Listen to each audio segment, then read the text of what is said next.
So don't mind dirty, sweaty me, but I'm in my garden picking zucchini. This big guy. And I noticed I have never seen so in my garden. There's one. The other one just flew off. There's one there though.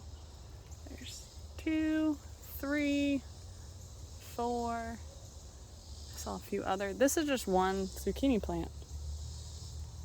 Yeah, tons of ladybugs, and it's because I got all these predator bugs just tearing up all my stuff. Mostly slugs, but yeah. You saw some, oh, little ladybug just flew over there. Oh, there's a couple that just flew over that way. But I think it's awesome.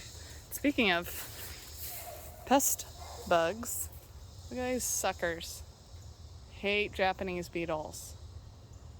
But yeah, excited about so many ladybugs. Hate how many freaking Japanese beetles I have all over my okra. So frustrating, but also great about those ladybugs.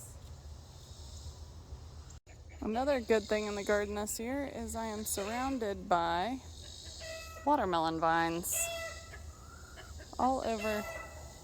Don't mind BB, that's his angry call. My nephew Alex was mocking him, so he's very angry. That's not watermelon. But more watermelon over there. On the other side of these pink flowers, those are Cleome, or grandfather's whiskers. Zucchini plants. Yeah, okra in here, but man, there's watermelon there. There's a few under these branches that are, like you can start to see one over there. But the Florida Giants are over there on the other side of these pink flowers. So yeah, another great thing about the garden this year.